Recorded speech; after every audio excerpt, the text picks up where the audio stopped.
Hey everybody, welcome back. It's your boy, Eat More Spiders. My name is Marcel too, just in case you didn't know that. Welcome to part 2 of the sketchbook tour videos that I've been making. Just finished filming the second one, and I thought this one would be a cool one to go through because it's the one I just finished. And I kind of want to preface this video saying that it's so hot in my room right now. I had to like close the window and turn off the AC or whatever to get the audio right, and I am like freaking swampy. So just keep that in mind that it's hot, and let's get into it. So this sketchbook is a little bit different from my last one, whereas the other one had a lot of like really solid figure drawings and a lot of facial drawings. This sketchbook was a little bit more true to me and how I usually have my sketchbook set up. So in this one, you're going to see like a lot of super messy inks, a lot of messy drawings, testing out ideas, testing things out, etc. In this video, I'm also going to try and be a little bit more, I don't know the word for it, but I'm going to answer the questions that were asked of me a little bit better than I did the last video. So yeah, I'll be walking through and I'll just go question by question. The first question was, what do I need to sketch? And I would say something to write with and something to draw on, really. Whatever I can get my hands on is good for me. I prefer things like fine line pens, brush pens, and pencils. Like those three things are tools that I usually keep on me at all times. Like if you saw my last video, you saw some of the tools I usually use. I've also got brush pens like these that I like to carry around, a lot of felt tips. So I like to carry those around for loose drawings. I bought like a 30 pack of mechanical pencils a year ago, and I still have a bunch of those, and just some fine liners. And then really whatever you can draw on. I have like a specific kind of paper that I really like, but whatever happens. This page is also really fun because I got to draw Magic Mike DW, which led to a whole slew of like other ridiculous things later on that you'll see. And then also Lil Uzi sitting courtside. There's like that meme of him making a real weird face that was awesome. Yeah, so this sketchbook's gonna be a little bit weird. Got some weird drawings in here. Kind of some more Magic Mike stuff. I don't know why I was drawing that, because I've actually never seen that movie. I've got some Animal Crossing fan art, Isabella on a motorcycle, and a couple like bad boy Animal Crossing art. You know how we do. And then these drawings were also really fun because it started out with this, and I was drawing this Clefairy, and then I was like, what would Clefairy look like if you made it into a monster, or like gave it a huge gaping mouth? And this page is cool because you can kind of see the process of getting to this, which turned into a super finished illustration that I loved, where I started with just this raw ink drawing.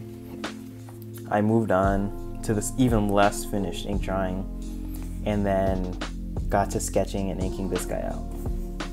And that's how a lot of my kind of finished characters come about. Some more figure drawing. This is my favorite pose. Like, what is she doing? I don't know. All right, so the next question is, how often do I spend in my sketchbook every day? I would say on a good day, I get to do like 3 hours of sketching and drawing. And that's alongside my like commission work and like finished digital pieces and stuff. But on average, on the days where I can't do it as much because I've got a lot of other work to do, I'll spend at least 30 minutes in it. And that's like setting a timer, doing 30 minutes, listening to music, watching like a TED Talk or something. But just making sure like I get some sketchbook time in, especially before I go into like commission work, just to kind of warm up my hand, warm up my head, etc. On average though, I would say I try to spend a good hour and a half a day and then do my like commission work, my digital art, and things like that. So here's a cool page of exploring more faces. In the last video, I talked about how do you get the likeness of someone down, and how if you want to draw someone's likeness, the likeness really starts in the shape of the face, in the shape of the neck, and then the relationship of like the face's location to the rest of the head. So maybe I've got a generic face I can show you.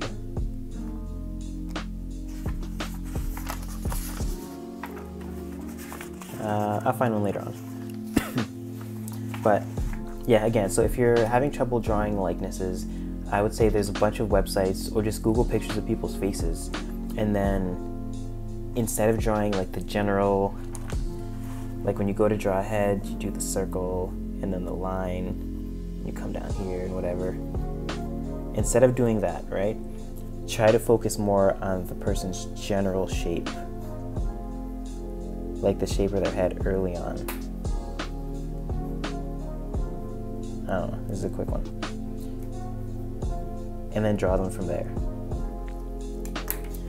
Which you can see like a lot of that here. And so coming off of that Magic Mike DW sketch from a couple pages before this, I got to drawing this version of DW mixed with Nappa, which was like, I did this sketch and then I sat on it for a couple days just because I had too much other stuff to do. But this was like always in the back of my head as like something I've got to do or something I've got to finish. So I was like really anticipating finishing that one for a while. And I've got a couple more of those really weird twisted Pokemon drawings. This is the Trapinch that I did, one of the first renditions of it. I did Corsola as well, but I didn't get to finish inking and coloring that one. Maybe I'll get to it in like a week or something. And then I did this Batman. So for something like this was a value study. So I was just on Pinterest like I usually am, and I saw some really cool Batman art from the comics, and then I just wanted to take my brush, I think it was maybe this one, or I'm forgetting which one it was, but just using my brush pen and then trying to, you know, play with value, only use 2 or 3 colors, and then just draw Batman. And it came out really dope. I really liked it. So the next question I got is, what's your go-to thing to sketch? I would say my go-to is either like military people or mechanical objects. And that's so because when I was first learning how to draw from memory and draw from your imagination, military outfits, people, weapons were some of the first things that I really started to dig into, just because you didn't really need a lot of precise drawing, or like, yeah, not a lot of preciseness to get to a good drawing.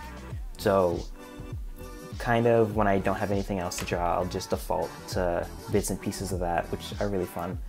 Or right now for me, mechanical drawings like this and like distorting figures and things like that are super big. But other than that, I try to sketch new things whenever I'm in here. I try not to just do the same old thing. So constantly looking for new inspiration, new things to draw, etc.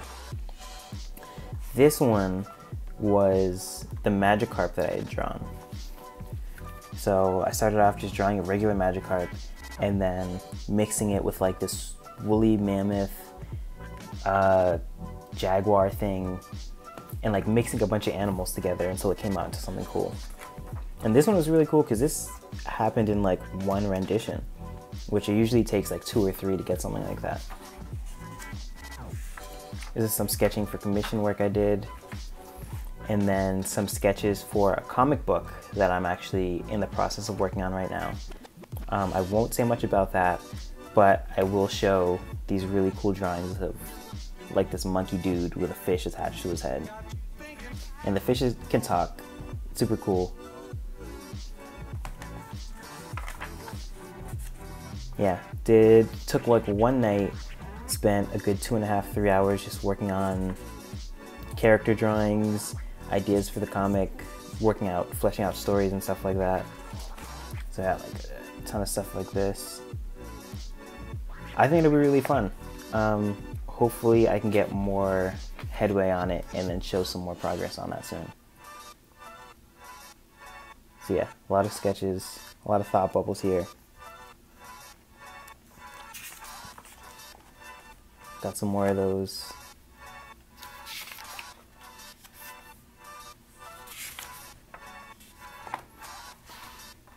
More general sketches. The next question was, what's your best piece that you've sketched, and explain the reasoning behind it? That's hard, I guess, because there's some things that just come out really nice, and I'm like, oh, that one was great, even though it's nowhere near finished. Like this right here is probably one of my favorite drawings from this whole book, just because of how fun it was and how it came out. Or this pose right here was really awesome. So yeah, that's a hard question. This drawing, just because of what it came out to be. And I say that question's hard because what I think makes a good sketch is that I was drawing it, I had fun drawing it, and at the end I was like, ah, that felt good. Even if I don't do anything with it later on, I think if it felt good while I was drawing it, then to me that's how a sketch becomes really good. I got some long boys here. This is the sketch for the Homer Simpson sticker that I put out a little while ago. Got a couple more super quick brush sketches. This is Ho up here. This is using those markers that I mentioned in my last video that I realize now I didn't really show.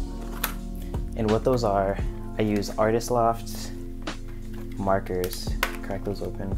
It was like 20 bucks, got it on sale, and they were really good, you know?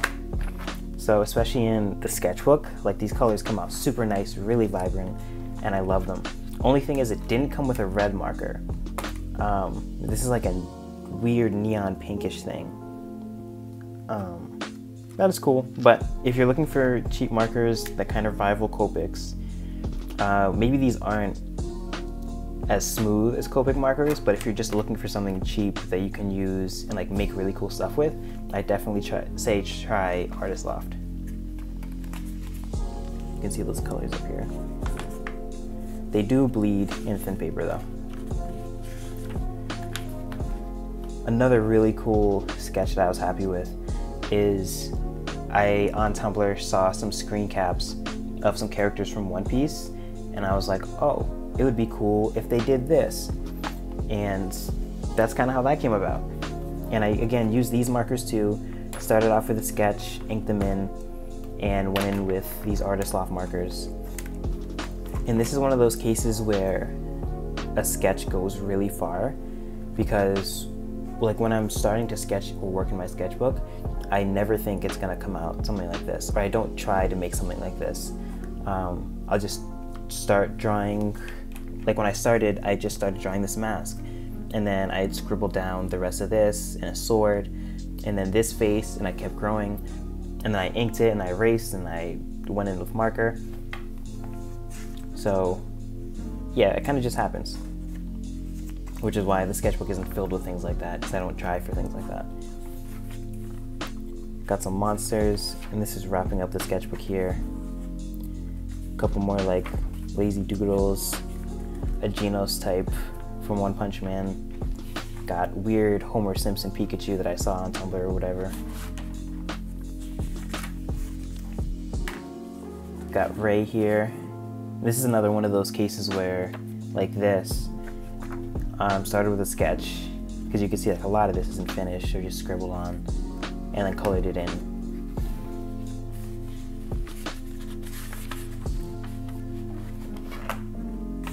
More sketches, and that's it. So yeah, this has been another sketchbook video. Hope you like it, hope you got something out of it. I've got a couple more questions folks asked, so maybe I'll make like a separate video or I want to make a separate video just dedicated to how to get better at sketching, how to keep better sketchbooks, and how to grow as an artist from sketching better. So that's it. Goodbye. Enjoy the rest of your day. I'm gonna turn the AC back on.